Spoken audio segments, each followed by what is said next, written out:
it run the hero boy retreat. Sound boy surrender retreat. For me sound it run the hero boy retreat. Sound boy surrender retreat. For me sound it run the hero boy retreat. Sound boy surrender retreat. For me sound it run the hero boy retreat. Sound boy surrender retreat. For me sound it run the hero boy retreat. Sound boy surrender retreat. For me sound it run the hero boy retreat. Sound boy surrender retreat. For me sound come to take over.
Retreat, for me sound it run the hero boy retreat. Sound boy surrender retreat, for me sound come to take over.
aquí.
Aquí.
function active.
bad.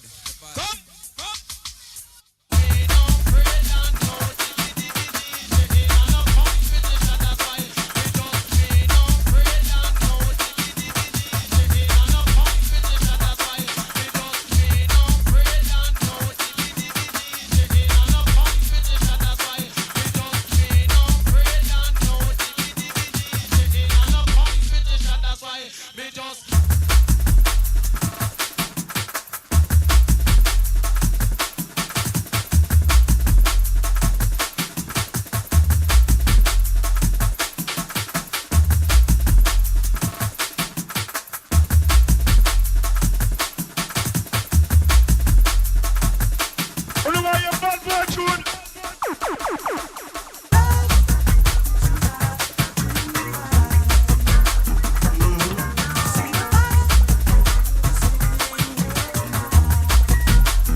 Love has gone away,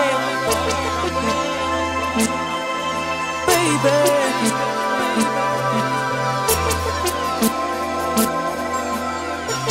Love has gone away, baby. Oh yeah, love has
trust, who's faithful and concerned about it. I need a one loving kind woman, a woman that I can trust, who's faithful and concerned about it. I'm so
can't believe how dark it is.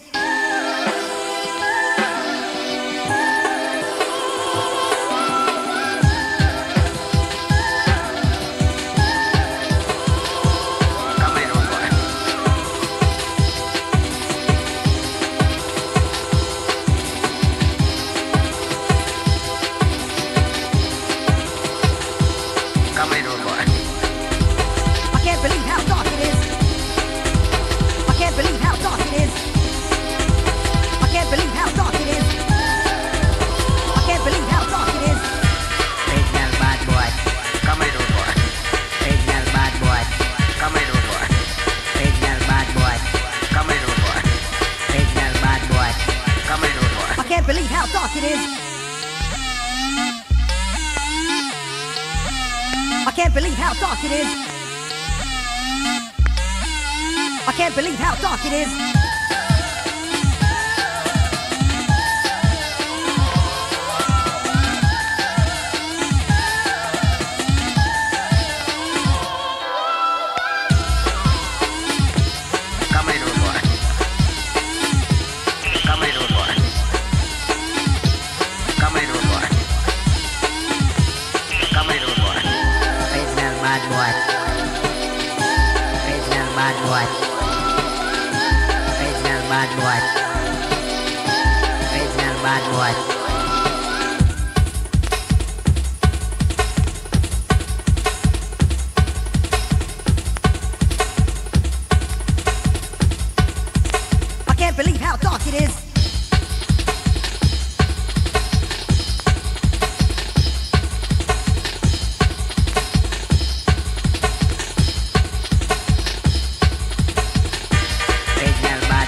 levels till the red lights max.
Hello, everybody, and thank you for tuning in to the Liberty Report. With us today, we have Daniel McAdams, our co-host. Daniel, good to see you this morning. Good morning, Dr. Paul. How are you this morning? Doing good. Good. Doing quite well. I'm going to start off with a little economic meandering around what's going on, because you hear good news if there's a lot of press now that favors the president compared to before, but it's true. There's confusion on both sides of the aisle. But I want to mention one headline I saw from the Wall Street Journal this morning. Trump pledged to bring back manufacturing. The sector is sputtering. Their suggestion is maybe it's not as good as planned. And of course, that sort of is my position, because I don't like tariffs. I don't think they work. And because they could find some things that seem to help, doesn't mean that that's going to settle. I think a lot of people did things in correcting and preparing for the tariffs, and that gave some numbers a boost to it. But this is a bold promise. But there's been a lot of bold promises. Yeah. But it doesn't deal with debt or regulations or the wars that are going on. It doesn't deal with that at all. It has to do with manipulation and putting pressure on allies and our non-allies to do our bidding. They'll spend more money here, and we'll change the balance of payments, and we will make sure the dollar stays strong, and it will defend the world. They don't challenge it. If they can't challenge it, they just ignore it. So this promise, I think, is just something that is going to get worse, because I think I think there was another economic report today on unemployment. Last week, there was all this excitement, of fudging the figures on how bad it was. Well, I think the unemployment is going to get bad because of exactly when and where and how is not known. But it is well known and well established at the Austrian viewpoint about overstimulation with monetary system and spending gives a boom, but is destined to fall. And I think what we're facing is the wakening up of this has been a big boom. You could describe it ever since World War II. We have lived on borrowed money, and absolutely since '71. So it is in many ways a huge bubble that the market has control of, and all this pledging of spending and doing these kind of things and fixing it without dealing with the problem isn't going to work. So we have to keep working hard, Daniel, to introduce people to the ideas of markets are smarter than politicians. And we need less politicians telling us what has to be done and letting people, work in the marketplace. And that is something I think is going to happen soon, that more people will be aware of it, because one reflection of this is the dollar's value, the deficit, and the price of gold. And the price of gold just happens to be, going up as a measurement of what is going on. And it even doesn't surprise me, but it still catches my attention, because it was predictable. But I guess most people, at least I was always hoping maybe it would get this bad. And then when Musk came out, I thought, well, there's some, I think, serious thinking about it. And there were some good ideas, but it hasn't turned into a shrinkage of the spending or the deficit. So that's why I have turned around, not thinking much is going to happen. Something will have to be done. But we have some other problems too, some political problems going on in Washington.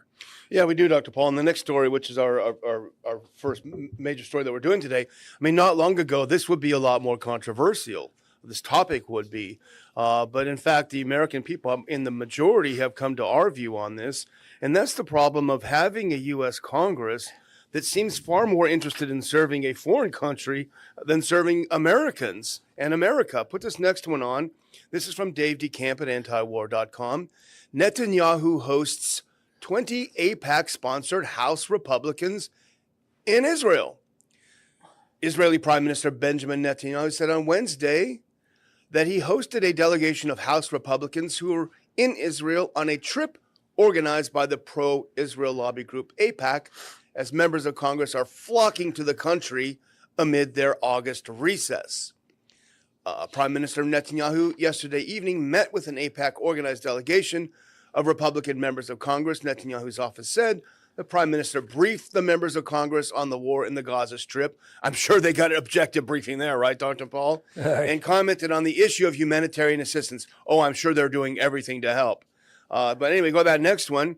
It's not just, here, let's look at the AIPAC Tracker, which I highly recommend to follow on X, by the way. AIPAC Tracker, a group that tracks donations to U.S. lawmakers from pro-Israel lobby groups, identified 20 House GOP members from a picture posted online by Netanyahu's office.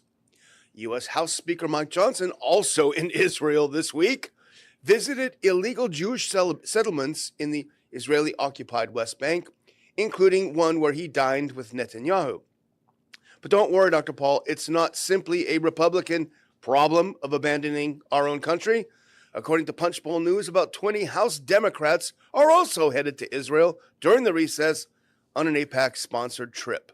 The strong show of support for Israel from so many U.S. lawmakers comes as Israel is regularly massacring over 100 Palestinians a day in Gaza.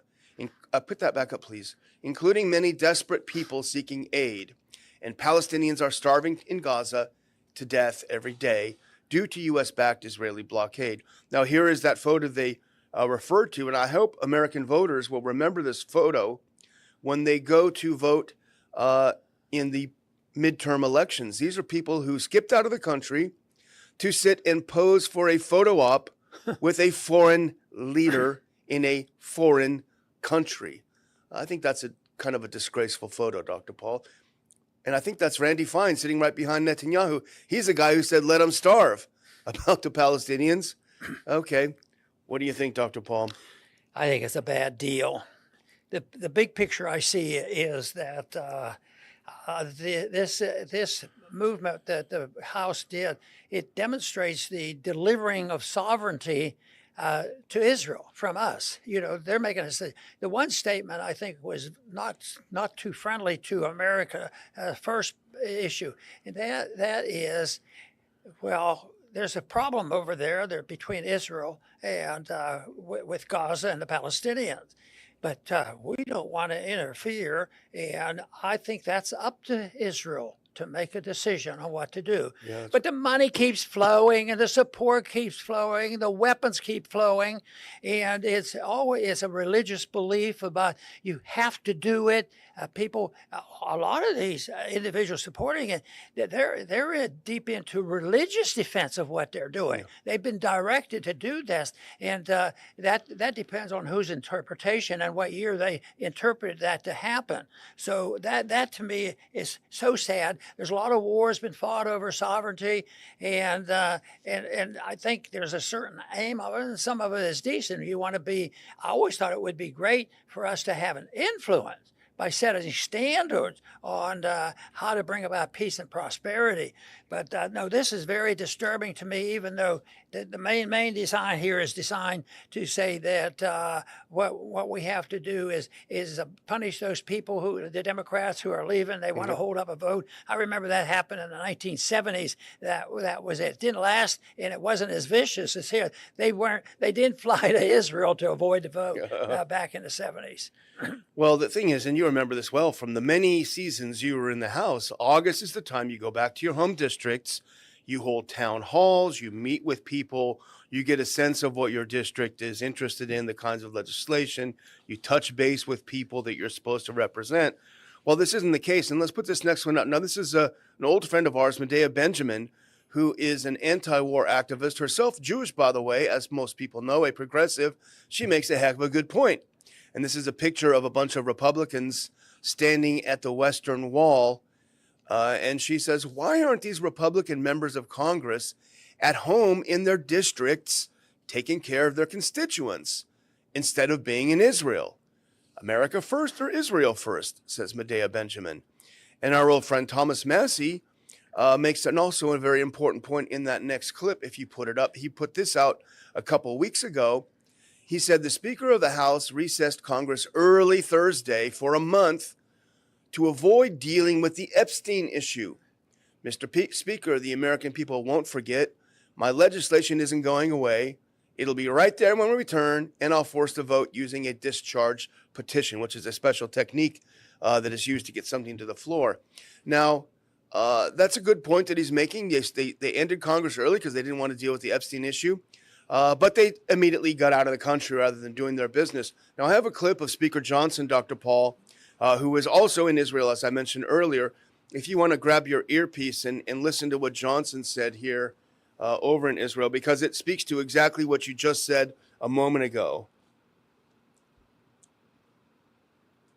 Mike Johnson, the 56th Speaker of the House of Representatives in America. We're here with a delegation of members of the House. We're so grateful to be in Israel, particularly on this day, recognizing the destruction of the two temples and 2 times in history. But it is such a moving time for us to be here at the Wailing Wall. We've offered our prayers. We put our notes into the wall as is traditional. And we're so moved by the hospitality of the people and the great love of Israel. Our prayer is that America will always stand with Israel, and that we will we pray for the preservation and the peace of Jerusalem. That's what Scripture tells us to do. It's a matter of faith for us and a commitment that we have. God bless you. That's what Scripture tells us to do. I didn't think that we were a theocracy, Dr. Paul. I thought we had a separation of church and state.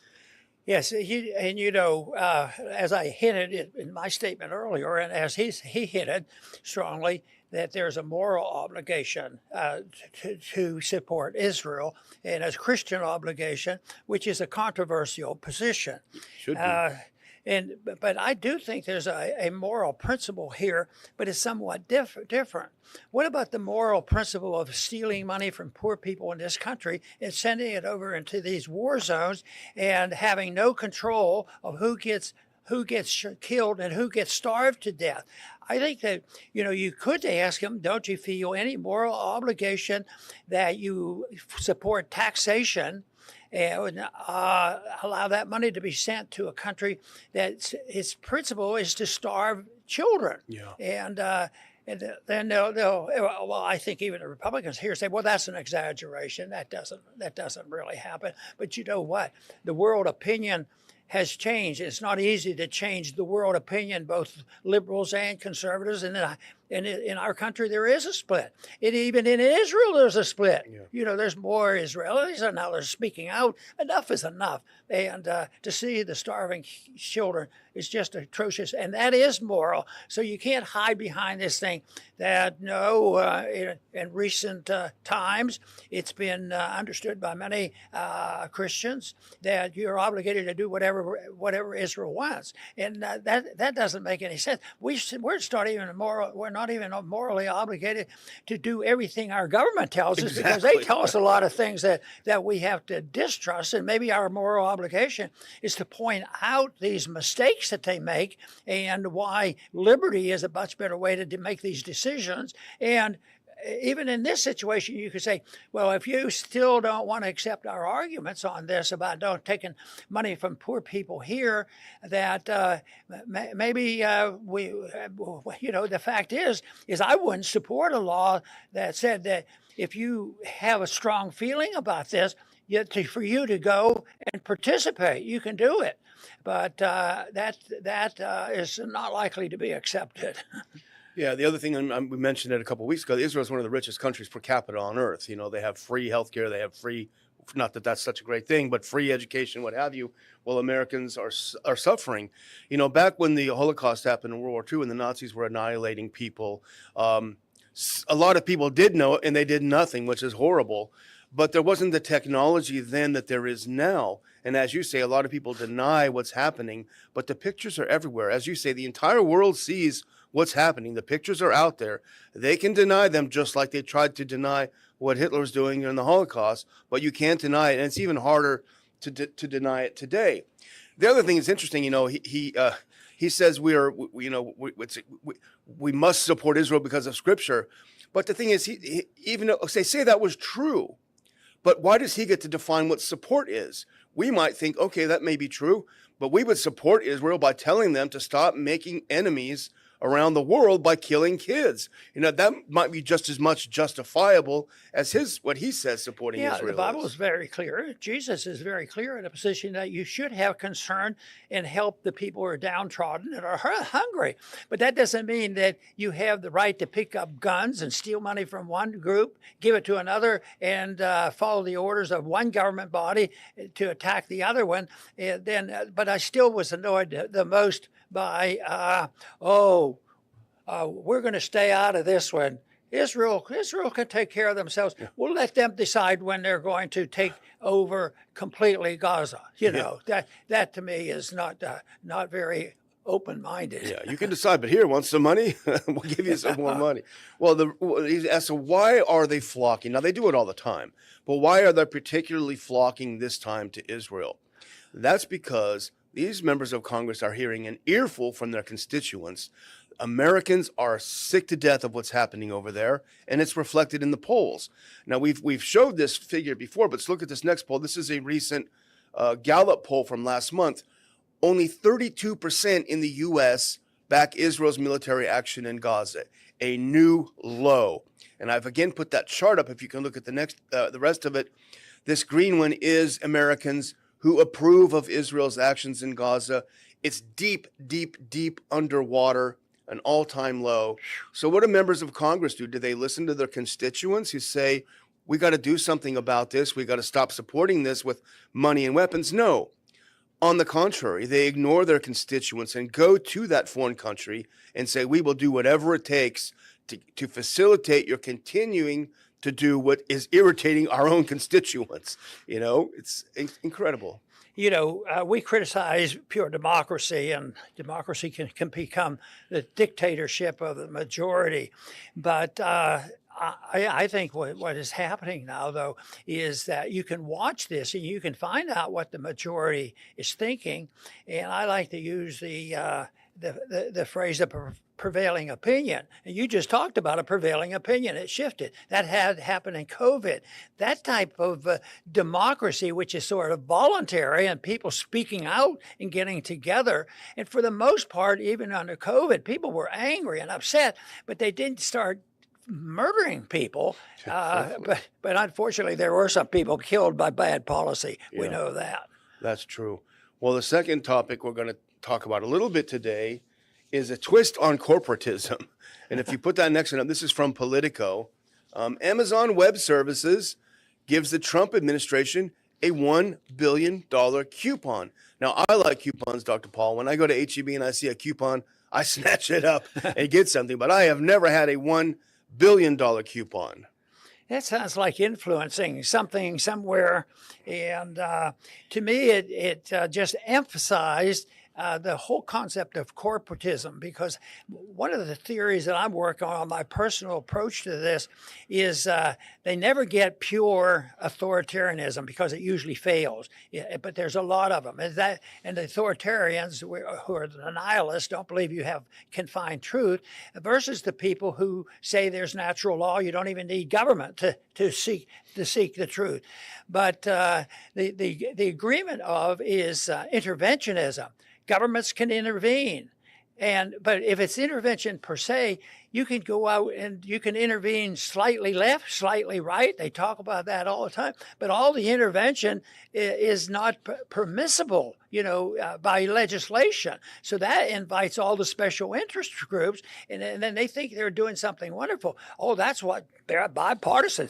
We just love that. But every time a bipartisan gets together and they say, well, 90% of this bill is pretty good, but 10% is bad, but I can vote for 10%. I tell them, well, what about if you do that constantly? If you vote against liberty 10% of the time, soon you don't have any liberty left. And I think that's what's happened over the last 30, 40 years. Yeah.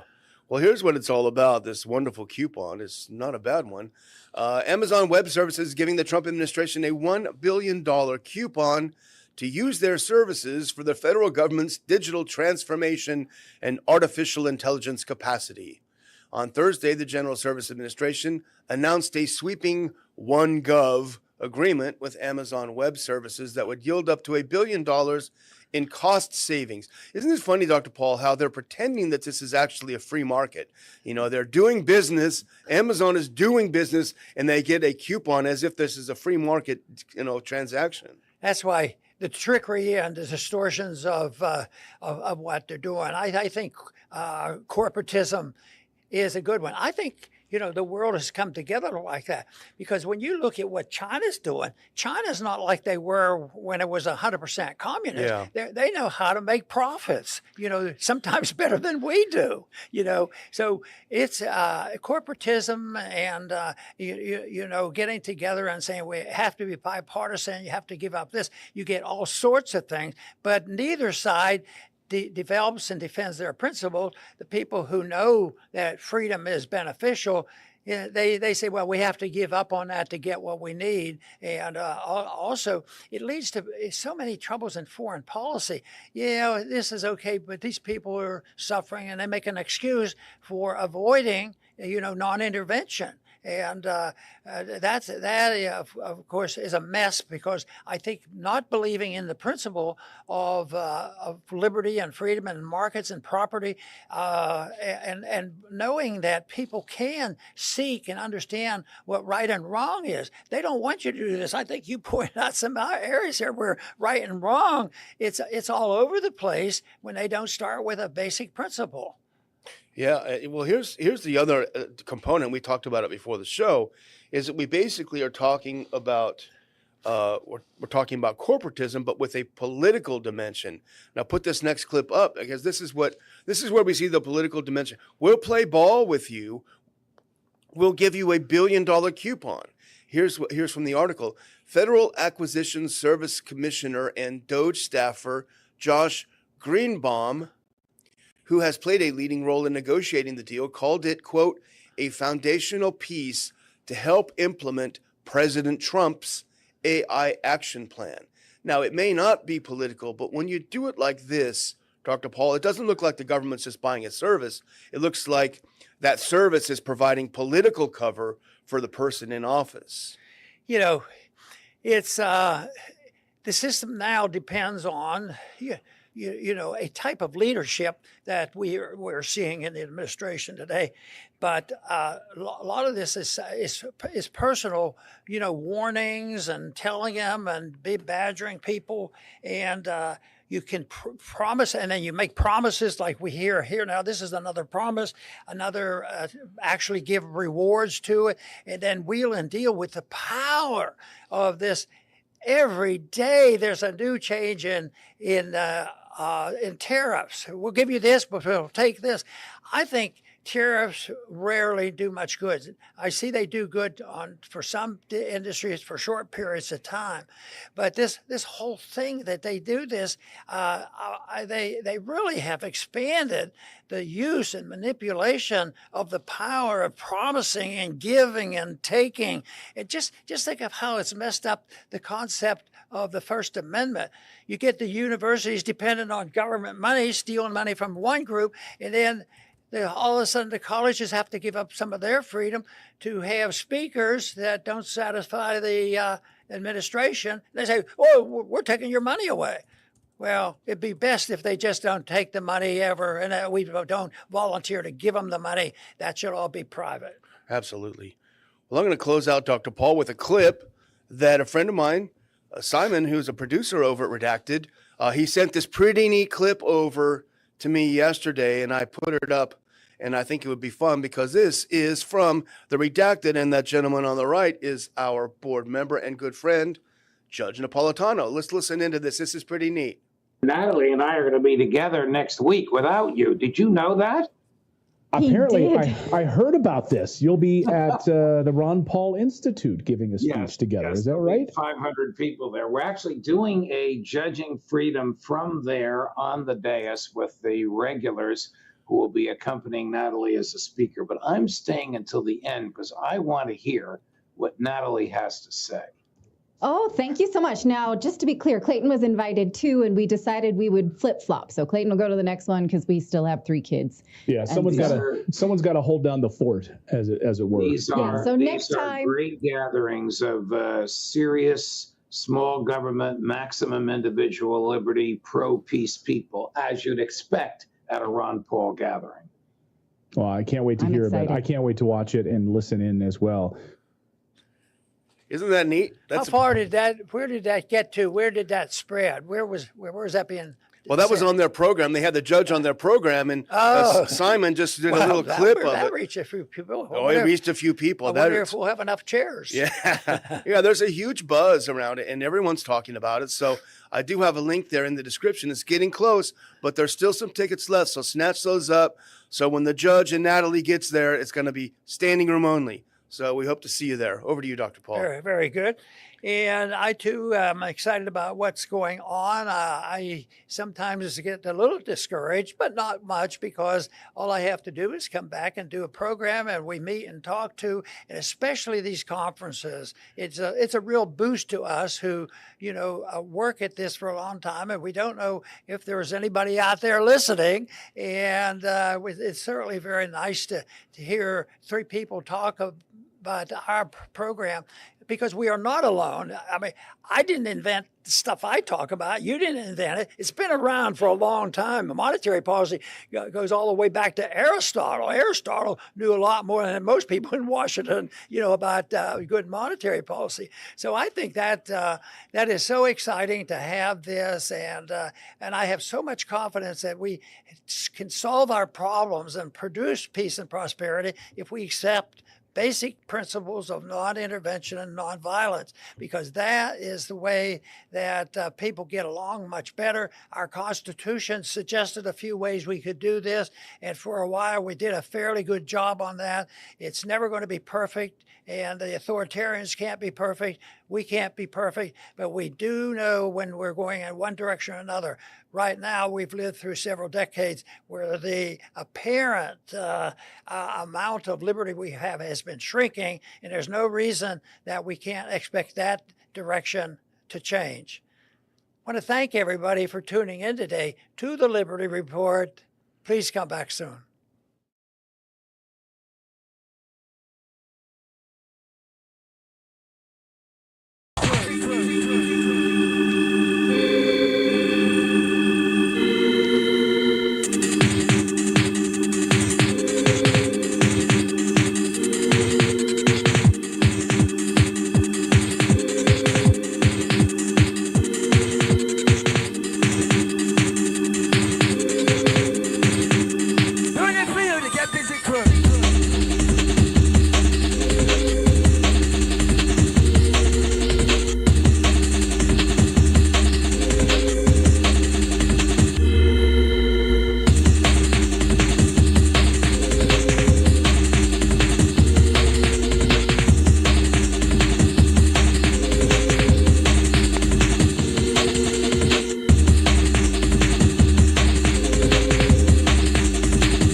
trees one night.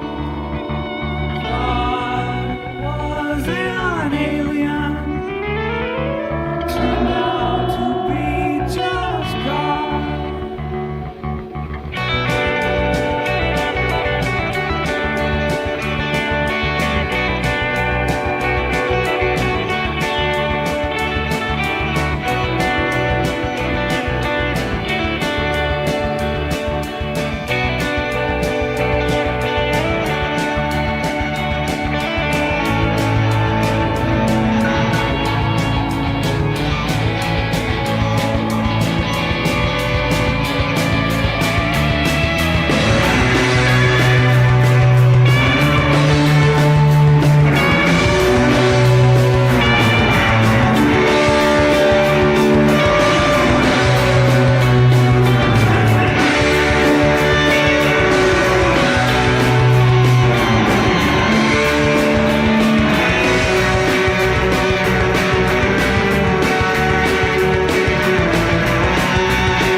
Welcome. This is James Corbett of CorbettReport.com coming to you on the 20th of January 2012, and today I'm joined on the line from the UK by Jerome Rivets, a former professor of history and philosophy of science at Leeds University, who has founded the Council for Science and co-founded the Council for Science and Society. He served on the Genetic Manipulation Advisory Group. He is the author of numerous works and scholarly texts, including Scientific Knowledge and Its Social Problems, The Merger of Knowledge with Power, Uncertainty and Quality in Science for Policy, and many other books besides.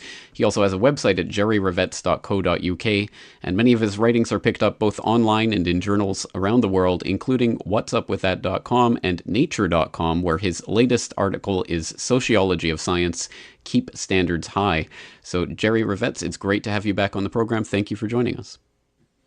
Good morning, and lovely to be here. Great privilege. Well, it is a privilege to have you here to discuss one of my my pet interests. It's not something that I talk about on the program a great deal, but I really, really am fascinated by the philosophy of science, and obviously you've done so much interesting work on that subject. And we did have a chance to talk back in February of 2010 about the ClimateGate scandal that was unfolding at that time and some of its implications for the philosophy of science. But for people who didn't hear that particular conversation, perhaps we can reintroduce yourself and some of the work that you've done over the years on the problems of the philosophy of science. Okay. Well, philosophy of science is a big topic, and what I'm now seeing as crucial in moving philosophy of science forward is our management of uncertainty and ignorance. As the philosophy and understanding of science has developed over the centuries, uncertainty has simply been there, something just to be tamed and put into a mathematical formula and tucked away in the calculations. And ignorance is something that really we don't talk about in science. And obviously, if you ask an intelligent, aware scientist about uncertainty and ignorance, he or she will say, yes, of course, we know all about that. After all, science, progressive science is all about coping with ignorance and advancing the boundaries of knowledge, and so there is no problem. And yet, I think there is a sort of double thinking that goes on, because when you come to science applied in the policy context, and I've noticed this most closely with the climate sciences, ignorance then becomes something which people are a bit nervous about. And my most clear, beautiful example there is comes from a friend of mine in Australia, James Risby, who, with a colleague some years ago, shaped up a set of descriptors of different sorts of uncertainty, because that had been recognized as a big problem in climate science. Anyway, they wrote this up. It was Risby and Kandlikar, Kandlikar, a beautiful paper where they described the whole system, which has the great merit of being simple. This went into the IPCC process, and it was adopted. So, of course, James was quite pleased. Well, then, when it came out, he found it and was a little bit surprised, because there they certainly listed the 5 descriptors of deepening uncertainty. And then number 6 wasn't there. Number 6 is ignorance. And it was like in the IPCC, yes, they could handle the problem of managing uncertainty, but to make an explicit category for ignorance was something that they weren't going to do it. And then more recently, I saw a beautiful, profound paper by 2 well-known authors, Leonard Smith, who's a brilliant statistician and probability theorist, quite critical of malpractice and uncertainty management, and Nicholas Stern, the economist who is the author of the important report. And they had a paper recently with much more developed analysis of uncertainty as it affects climate science. And I thought, oh, let's see what they say about ignorance. And it was not there to be mentioned. So it's like I'm now beginning to feel, as the perpetual outsider and critic that I am, that if people don't want to talk about something, that shows it's really important, with no discredit to them. In other words, there's something in that paradigm that can't handle ignorance. Then if you go back maybe nearly 400 years to the founders of modern science, like Descartes and Galileo, and there you find this conviction that if only we do the mathematics, then we will have certainty. And so our whole edifice of modern science, with all of its power, glory, benefit for humanity, is built on this assumption that doing the research in a certain way is going to bring us home to certain truth. And, as I live with this year after year, I think, wow, this is a sort of a faith in a way. And the heresy then against this faith is to say ignorance is not just out there to be conquered. Ignorance is deep inside the system of knowledge, and it exists there. And of course, if we repress ignorance, then, as Freud said, it's going to return and blow up in our face. And as you know, I've lived with this climate gate thing. I still don't understand it to my satisfaction. I tried to explain in my own way what was going on. It's hideously complex.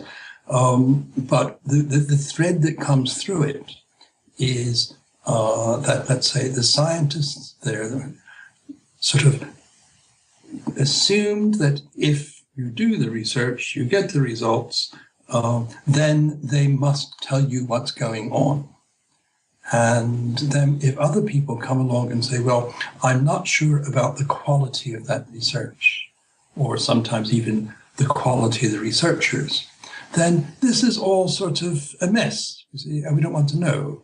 And since clearly saving mankind from mankind's own follies in destroying the climate or whatever is such a good cause, those who then throw doubt are bad people. And since people who throw doubt have a bad history recently, and obviously there have been people, I think Noam Chomsky is a great example, who has made a lot of this, showing that time and time again, whenever there's been a danger, then the interests who are making the danger, usually big business, come along and, as they said, they manufacture doubt. And so if some people were manufacturing doubt about cigarette smoke, why shouldn't they have the same evil motives for manufacturing doubt about global warming? That's a totally plausible argument, a lot of evidence for it, but it then means that doubt becomes something that we'd rather not do, or doubt becomes suspicious in its own right. Then you have the mindset, and you are down into the slippery slope to a huge mess. So I should say finally on that, sorry, I'm rambling a bit. Yeah, there was Stephen Schneider, who was a very distinguished scientist, a very, very big man, who tried to bring the climate science practice into proper lines, appreciating uncertainty, full awareness of the problems of trying to activate a public when you know you don't have absolute truth behind you. So he was all there on the understanding, and I think he worked himself to death. One of the most tragic events in the recent history of science. And I suspect, I won't say anymore, I suspect it's because his audience, his own colleagues, and his opponents, most of his opponents, simply didn't want to know about deep uncertainty. And so he had wonderful ideas, and yet people were too embattled by that point. And so he tried to, fight the campaign with one hand and to make it a good, solid, scientifically, philosophically coherent campaign on the other. And I think it was too much. And I mean, this is all speculation. I never met him personally, unfortunately, but this is what, from the outside, I begin to suspect. And partly because, as it's been well said, in war, truth is the first casualty. And we cannot afford to wash our dirty linen in public. We cannot afford to show our weakness to the enemy. All these things which are very good maxims of practice. But then if you are fighting a battle using science, then your position becomes compromised and self-contradictory. Steve Schneider was well aware of this. He had that classic statement about the paradox, about the dilemmas. But to be aware of it, unfortunately, isn't the same as to being able to solve it. And so for me now, leaving aside scientists being over enthusiastic or defensive or cutting corners or whatever, I now feel at the core of the whole thing was this failure to effectively manage uncertainty. And then just as an extra, we have the same phenomenon in the financial crash, where the theoreticians of the of the financial system had these very sophisticated models, highly sophisticated, hyper-sophisticated, where they assumed, if we have something we've never seen before, we don't know how people will react, then what we'll do, around the number, we'll slap on a certain probability distribution, the Gaussian distribution, put that into the equations, and then churn the machine, and then we'll find everything's okay. And then, of course, what happens is things that shouldn't happen more than once in 10,000 years. And they, instead of saying, is our calculus inappropriate, they say, you know, something's gone wrong with the system. And I think there again, and this comes back to it, this is what I use as my most clear example of how when people using mathematics, mathematical tools, assume that they are just true facts and not appreciate that they are powerful but dangerous tools, then they run into trouble. And since these tools deal with uncertainty, then this is where the contact with reality eventually blows up in your face. How was that?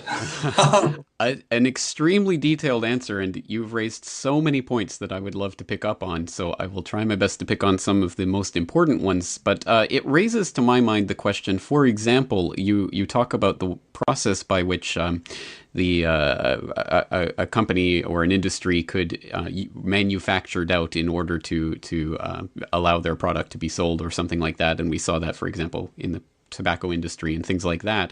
It raises to my mind the exact opposite the process, and whether that is possible too, whether it's possible to manufacture a certainty about a certain thing which is uncertain in order to propagate an idea that would be beneficial to certain business or financial interests. Exactly as, for example, some of the banks and financial institutions monetarily profited from these phony schemes that were being used to try to sell these really toxic assets and things of that sort. Can that happen through the scientific process? Can certainty be manufactured in a way that people believe it's something to be certain when in fact uncertainty remains? Yes, and unfortunately, I think a spurious certainty is built into our whole way of doing and thinking about science.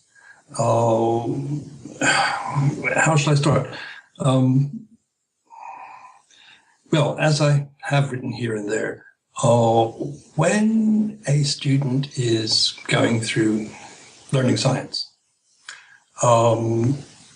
you are given the understanding by your experience, it never need to be said, that for every scientific problem, there is just one correct answer, precise to several digits. You can go through probably right up into a PhD from elementary school, never seeing a wrong answer in the book. In other words, if you don't get, there is a right answer at the in the book, and if you don't get it, that's your problem. You are failing, because in science, every problem has an answer, a one correct answer. And so, if you're on a very good PhD course, you will learn, that mistakes can happen and that you can try a line of research that leads you along for months and then you realize it's wrong. But that is a luxury. I mean, I'm speaking here from experience because in my own PhD, this is what happened to me. But then in other PhD programs, you don't have the luxury of making mistakes, and so your supervisor ensures that you'll be given something to do which is pretty safe. In other words, there have been so many people before you doing the same sort of thing. You take the same techniques, extend it to something else. We're pretty sure it will work. You just have to learn how to twiddle the knobs a little bit, and then it's original research. You get your degree. So you then come out with a PhD, and you then go into the world, go into research, and you have never had the experience of error or failure. You've been very smart up to that point. You go into the world, you have never seen a failed problem. Now, obviously, once you're out there in the real world of research, then you start to learn at some point in some way that things can go wrong. But this is always unfortunate because you've wasted time. You haven't got a publication for all that work. The temptation very strong, to try another statistical test so that you do get a positive result. So you then get this mindset, which is so deep that it doesn't even have to be spoken, that if science always gets the right answers. And if I have done my quantitative data, I've put on my mathematical model, what can be wrong? And so then if, having got my qualifications, I go to work in the world of finance and someone says, well, we need a model for this product. Oh, that's okay. So then you do this, you do that, you do this famous Gaussian copula, out come the numbers, and you can't imagine what can be wrong because you've never made a mistake before. You've never seen an error in science before. And so in the best will of the world, they march into, as it were, the jaws of death and error. Now, so the whole scientific system of knowledge is biased in favor of certainty, even without any corporate selfish interest pushing it that way. Science accentuates the positive, eliminates the negative. And when we now come into a period, as I've talked about post-normal science, when facts are uncertain and values in dispute, etc., people look at this, they say, what are you talking about? That's not science. You see? I said, okay, what is it? And so we are in the middle of, or not in the middle, we're at the beginning of a sort of revolution in scientific thought, where we scarcely have the tools to cope with the radical uncertainties that face science and in the application. I mean, we can even take it back to climate. And I'm very careful now not to accuse anybody of malpractice or stupidity or anything like that. That's irrelevant. See? What we do have, though, is the assumption that if we can get some numbers, it's measuring something. Now, I just recently, after all these years, I've begun to think, well, what is climate? You see? Climate is weather over a long period of time. Well, how long? See?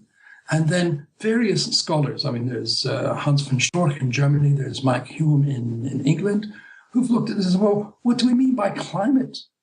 Climate is a very sort of humanistic sort of idea. It isn't pinned down by a set of measurements. And so whether the climate is changing, you have to then say, well, what do we mean by climate? And again, if you have been trained up as a puzzle-solving scientist, as Thomas Kuhn described them, that sort of reflexive question is beyond you. You say, well, we all know what climate is. We measure it, you see. Well, how do we? Well, when we get the global mean temperature. So, well, what is the global mean temperature? Oh, well, blah, blah, blah, blah, you see. And it goes deeper and deeper into methodologies, which then themselves can be contested. And your average scientists who, as good, let's say, responsible citizens, know that there is a problem, they find all that stuff to be manufactured doubt. You see, what's the problem? We know there's a climate, we see these things happening, and science gives us certainty, bar probability stuff, you see. And all those other people, they're just like they're denying smoking kills. And then you have this tragic situation we're now in. And so, as I said, as I'm working it out, even talking to you, I see the core is this belief that science gives us that security. All problems can be solved with one unique answer, precise to several digits. And that's why I feel philosophy of science is now very, very relevant.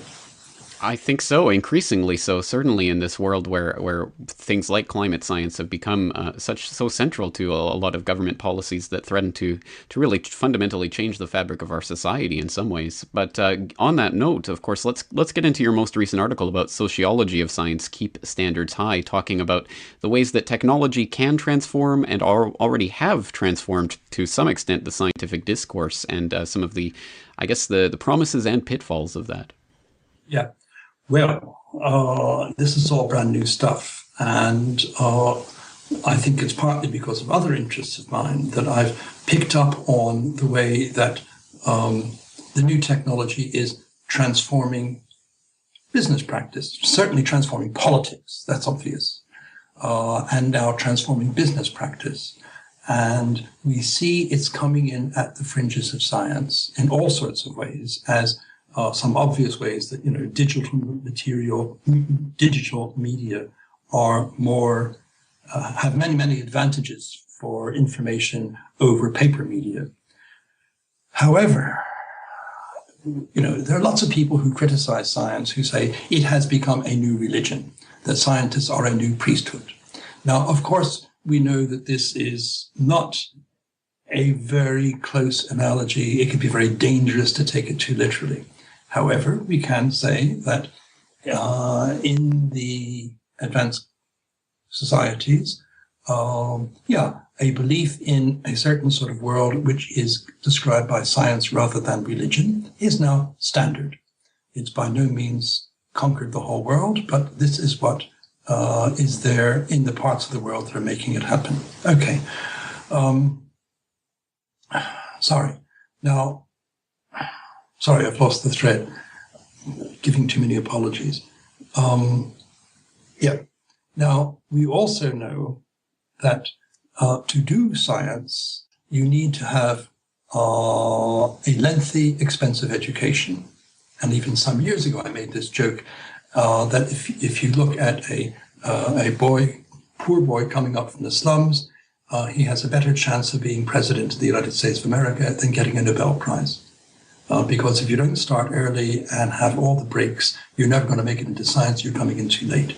So although science is in many ways profoundly democratic, it's very democratic in its practice, certainly more than business. It is open to talents to an exceptional degree. Still, science is part of what we might call the elite culture. And just as an aside, I think a lot of the motivation for the creationism debate, and I should say, I'm not a creationist. I think generally it's damaging. On the other hand, you can see it as a reaction by a culturally underprivileged and oppressed class. People who don't generally have access to elite education and the media of elite knowledge. And this is their reaction. You won't take the Bible away from us. You've taken away everything else, but we still got the Bible. See? And so, yes, they are wrong, but they are coming from a place that's real.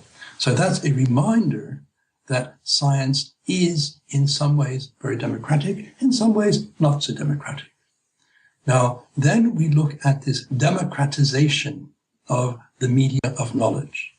And we see, certainly all over the Arab world now, it's happening.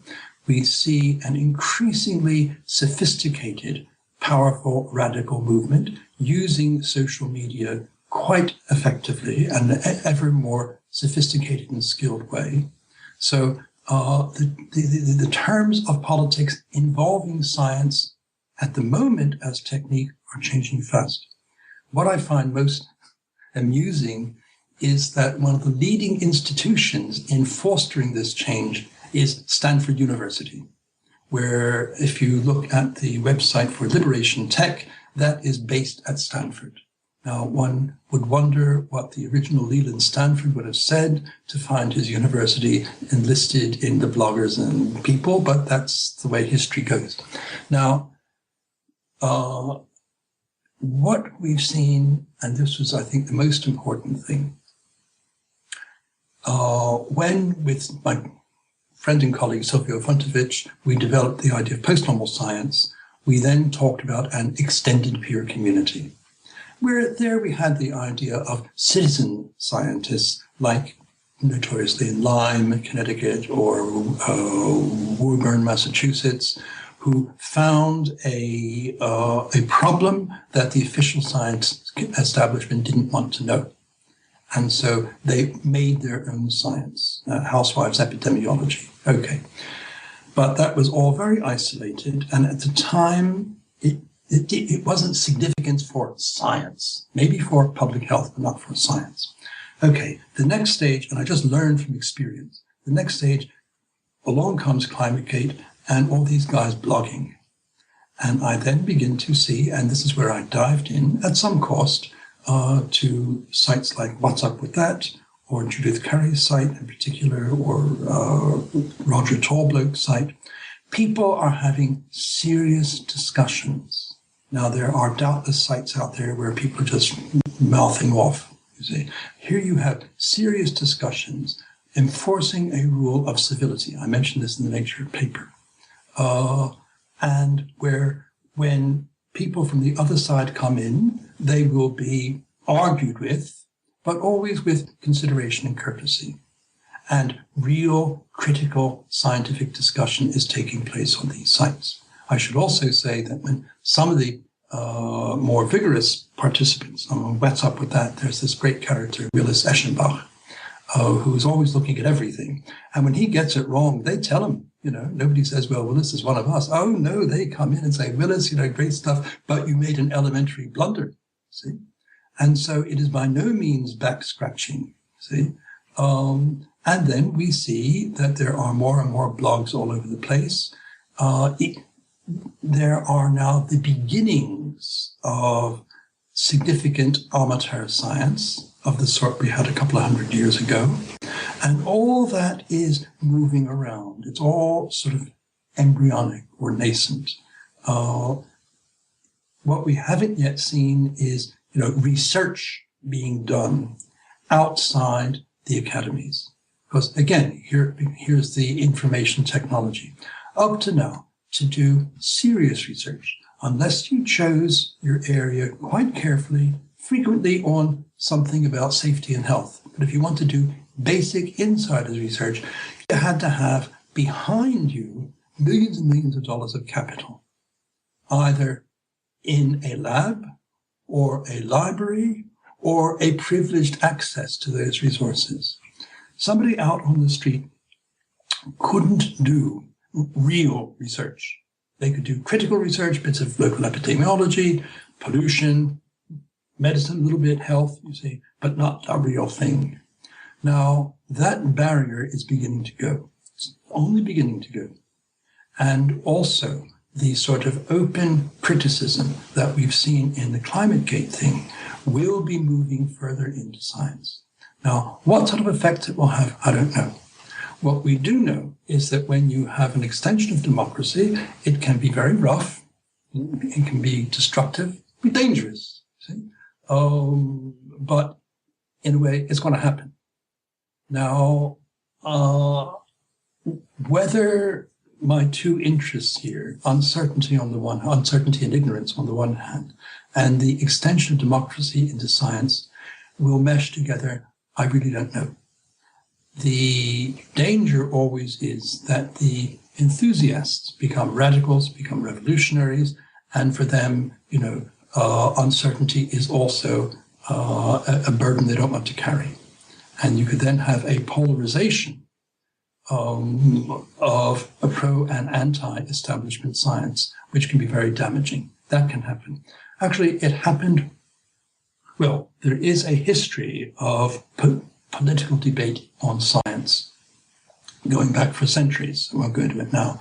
But perhaps the most notorious example, which has actually never been properly written up to my knowledge, in the French Revolution, there was a critical oppositional science called Marat, M-A-R-A-T. He's well remembered because he was assassinated in his bath. He had to stay in the bath. He had a skin disease. He was assassinated. And there's a wonderful, world-famous painting of Marat in his bath by the artist David. What is not so well known is that Marat was actually quite a well-known, really quite distinguished scientist, had done lots of research on various things, had a lot of standing. He actually worked in England for a while, and then turned against the Academy of Sciences, which was at the core of the revolution, because he felt that they were elitist. And he actually was writing inflammatory pamphlets against these academicians, saying that they had betrayed the revolution, that they were elitists, and were simply carrying on the old way. And that was all part of the radical shift in French politics, which wound up with the terror and people like Robespierre. But he was there, he was influential for a time, and then he was killed, see? And then science swung back. But there have been other cases which are well remembered. Recently, in the then Soviet Union, there was the agronomist Trofim Lysenko, who had wonderful ideas about improving agricultural practice, which got the political backing of Stalin. He used this position to get rid of the conventional geneticists in the Soviet Union, some of them being killed, some of them just going off to camps and never coming back. And in the process, he very nearly destroyed Soviet biology. All in the name of the people, popular science, craftsman science, socialism, all the good causes. And unfortunately, he was a charlatan and a gangster. So yes, I am fully aware that things can go very, very wrong. My position is it's happening. And the sooner that the world of science wakes up to this and begins to adjust to this new situation, the better. If the world of science circles the wagons against this new political ferment in the way that it has circled the wagons against the climate critics, then I can see trouble ahead. And there we be. Okay, how's that? Well, absolutely. A lot of information to think about there. And I think you're right. I think we have seen a sort of circling of the wagons already starting to take place. And it will be very interesting to see how that develops. So finally tonight, this morning for you, perhaps we can just, feel free to say that this is a meaningless or irrelevant distinction, but would you say you are fundamentally pessimistic or optimistic about the chances for this democratization of science to have a positive effect on the history and future history of science? Well, I suppose it's a matter of political instincts. I feel that democratization is a good thing. It can be very, very bumpy. I mean, if you look at the Protestant Reformation, which started off with a new medium of communication, namely the printing press and the production of Bibles written in the vernacular, so that people could see this is what Jesus said, as opposed to what the church is doing, and pamphlet literature. Wow. And so, things then exploded. You had the whole range of, reforms. At one end, you had the English Henry VIII, who simply hijacked the whole machinery of the church in a very destructive and brutal way, all the way through nice reformers who just wanted people to be pious and everything. And then at the other end, you had people who were reading the book of the Revelation and were sure that it's all going to happen tomorrow and that the evildoers will be smashed and whatever. And you then had, let's say, starting in the early 16th century, had a couple of 150 years of real turmoil. And huge destruction, more or less brought to an end in 1648, at the end of the 30 Years' War. Things sort of settled down then, and then by the early 18th century, it was all settled. The Catholic Church was back in its cage, and Europe then went ahead. But it was a hell of a mess, and with good and evil being, totally mixed up. And by the end of that period, you had a new generation of people who were saying, religion, who needs religion? And so what had started off as an attempt to reform the Catholic Church and get rid of its worst excesses ran out of control. You had everything going on. And at the end of it, there was a general ferment of disillusion with religion as such. Let's say out of that came somebody like Spinoza in particular, as a quick, well-known example. So what will happen now, I don't know. I suppose it's going to happen. It's going to happen. And I think, as I mentioned in the Nature article, this new technology is realizing the ideals of science in some ways more effectively than the current practice of science itself. And that's what's very, very exciting. Okay. Exciting, interesting, and intellectually provocative. So I could talk with you about this for hours, but I think we'll leave it there for now. But certainly I hope we can get you back on the program in the future to talk more on these issues. But Dr. Jerome Revets, thank you again for your time today. And thank you. Right. Bye-bye for now.